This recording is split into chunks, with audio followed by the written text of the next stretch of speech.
Shalom, selamat pagi sahabat Rehat.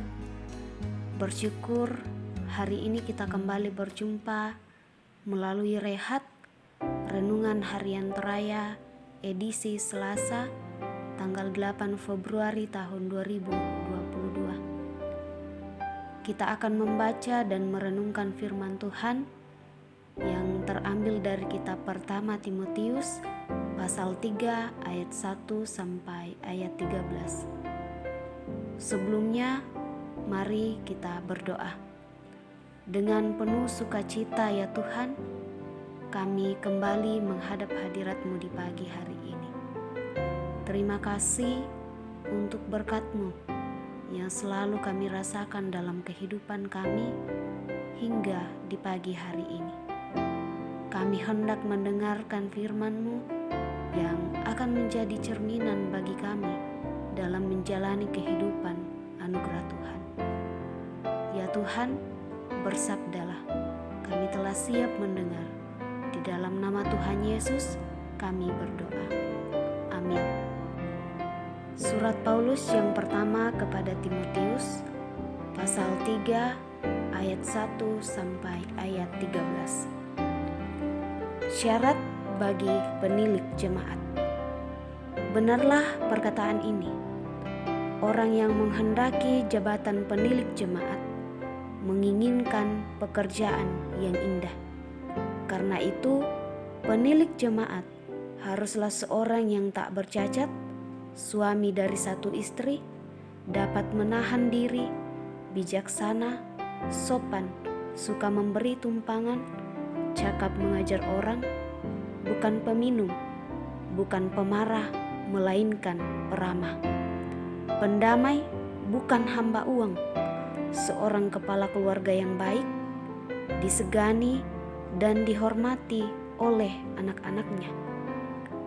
Jikalau seorang tidak tahu mengepalai keluarganya sendiri, bagaimanakah ia dapat mengurus jemaat Allah?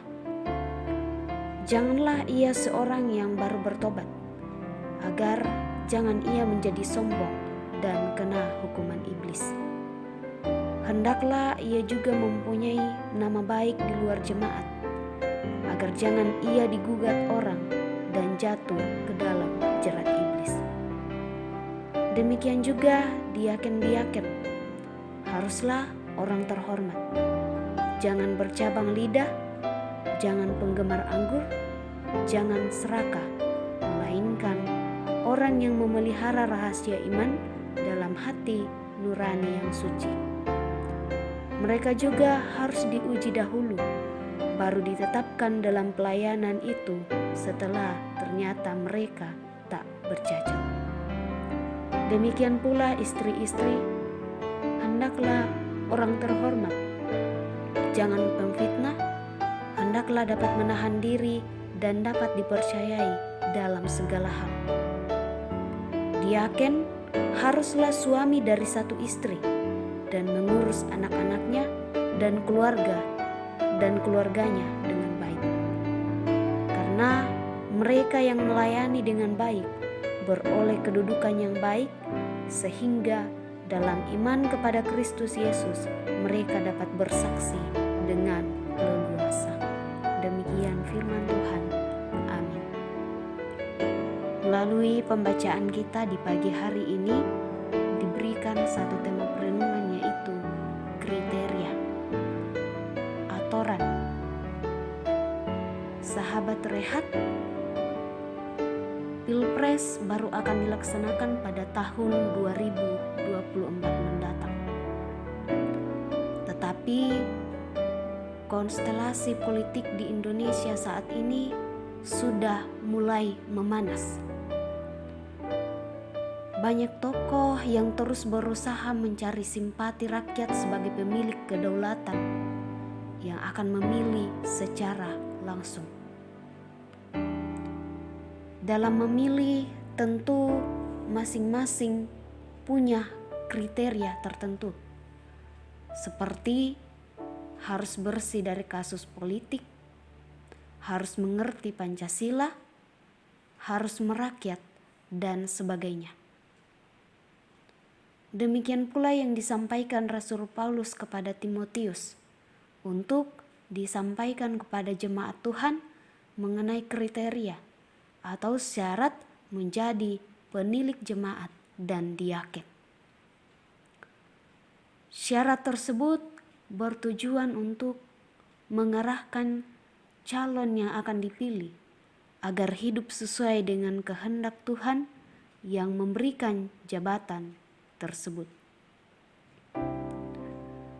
Semua kriteria itu bertujuan baik sehingga orang berusaha untuk hidup kudus, untuk menjabat jabatan atau pekerjaan yang indah itu. Ayat 1 pembacaan kita. Sebelum mengemban jabatan tersebut, setiap calon akan melihat diri mereka dan memperbaiki sesuai dengan syarat atau kriteria yang ada. Dan melalui kriteria itu, jemaat dapat pula melihat dengan jelas siapa yang tepat untuk jabatan tersebut. Jabatan itu bukan alat untuk meninggikan diri, melainkan untuk memuliakan Tuhan yang memberikannya. Sahabat rehat, dalam kehidupan kita, hendaklah kita terus melihat diri kita melalui kriteria yang Tuhan berikan melalui firman-Nya. Kita dengan jelas melihat apa yang harus ditinggalkan dan yang harus diubah. Karena kita dipilih dan dipakai oleh Tuhan dalam jabatan yang diberikannya, maka hendaknya kita juga hidup kudus dan memuliakan Tuhan melalui setiap jabatan dan pekerjaan tersebut, baik di lingkup gereja, pemerintahan, kantor, keluarga, sekolah, dan semua jabatan dan pekerjaan yang Tuhan berikan. Amin. Merespon firman Tuhan, mari kita satu di dalam doa, kita berdoa. Kembali kami tunduk di hadapan-Mu Tuhan, memohon perkenaan dan tuntunan-Mu agar kami dimampukan untuk menjalani kehidupan ini dengan melihat diri kami dan memperbaikinya berdasarkan kriteria yang Tuhan berikan. Kami mampu membedakan mana yang harus ditinggalkan dan mana yang harus diubah. Semuanya itu Tuhan, kami mohon hikmat dan kebijaksanaan daripada Tuhan. Ya Tuhan, kami mohon berkati kami semua dalam menjalani kehidupan anugerah-Mu. Berkati setiap usaha dan pekerjaan, bahkan pelayanan kami, agar boleh memberikan hasil yang baik, dan itu semua hanya untuk kemuliaan akan nama Tuhan. Banyak pergumulan yang kami alami, baik itu sakit penyakit, duka cita, dan berbagai pergumulan yang lain.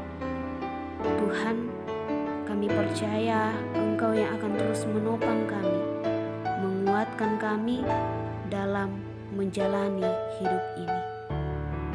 Berkati kami Tuhan dalam menjalani aktivitas kami di hari ini, agar boleh berjalan sesuai dan seturut dengan kehendak Tuhan, dan terlebih Tuhan, kami terus mengandalkan hikmat dan kebijaksanaan daripada Tuhan. Ya Bapa dalam kerajaan sorga, ampuni salah dan dosa kami, dan layakkan kami untuk datang di hadapan hadirat-Mu. Dalam nama Tuhan Yesus kami berdoa. Amin. Demikian renungan kita di hari ini. Semoga Roh Kudus memampukan kita untuk memahami dan melakukan firman-Nya. Salam sejahtera untuk kita semua. Tuhan Yesus memberkati.